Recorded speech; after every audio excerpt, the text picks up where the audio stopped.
Alright guys, Assalamu alaikum. If you are watching this video, you must be appearing for your business O-level examinations and you are definitely worried about how to master your exam, and that is why you are here watching this video.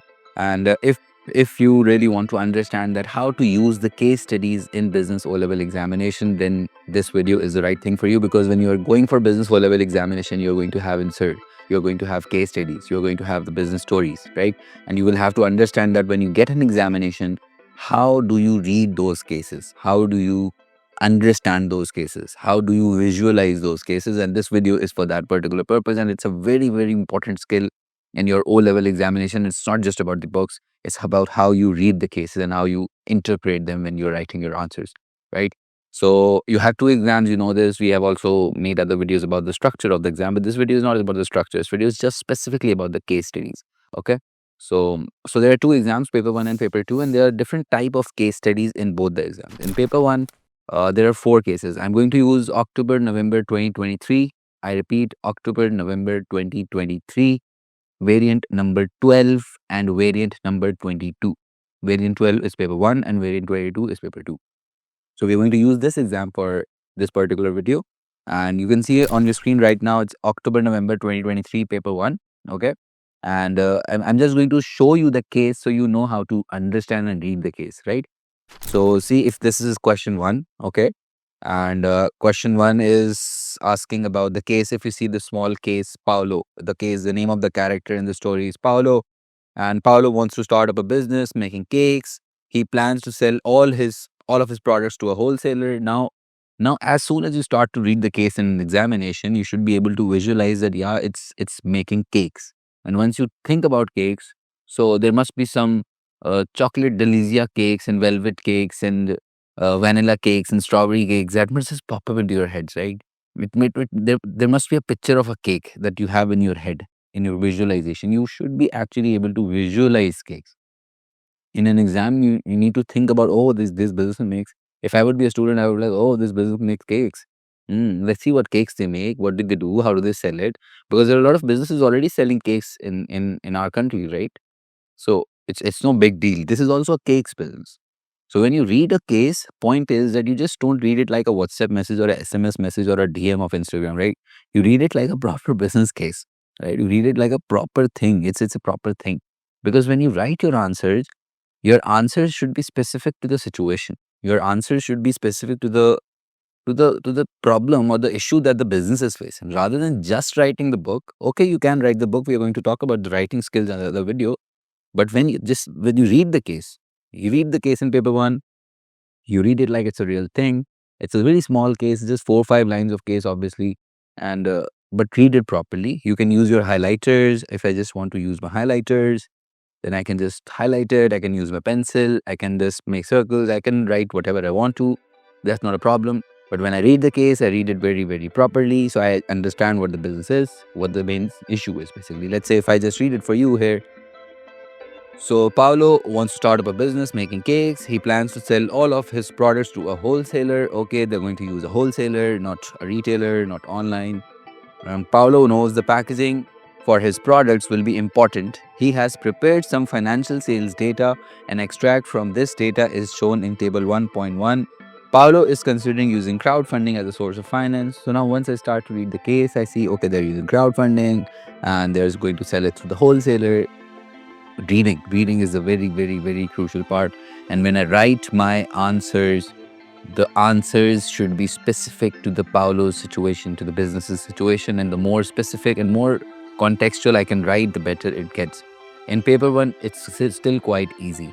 But if we talk about paper two, in paper two, you will have a separate answer sheet and a separate insert, a separate question paper and a separate insert, right? So if you have a separate insert, and the insert will have a case study again. And now again, there comes a part where you'll have to understand how to read the case, right? So now for paper two, the case study is quite lengthy. It's like around 2 pages. It could be like 2.5, but it's mostly 2 pages. And that reading 2 pages continuously in an exam is not a joke, right? When you are in an examination, you have to have that energy in your system that you read the case with all focus. I've seen that a lot of Students are not able to read one paragraph of WhatsApp message these days because the focus is so out. But when you're there in an examination and you're reading 2 pages of insert, a case with the focus, it's a thing, right? It's not just like you will read it. It's a thing. Because when you read the case, you will have to not, okay, you're not just learn all the issues and stuff like that, obviously, but you need to be very careful when reading the case. You need to maybe just highlight it and write it. You can write the points on the left and the right of the case.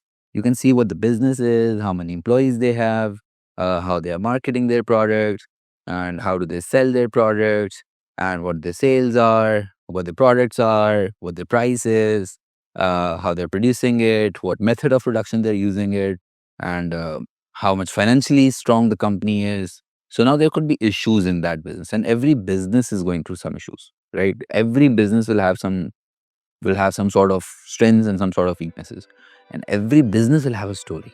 So now, when you read the case, you actually, again, now if we see this October November 2023 variant number 22, this is sports safety equipment, and now when I read the case, I read it slowly, I read it with focus, but I can spend like 5 to 6 minutes of reading into this case.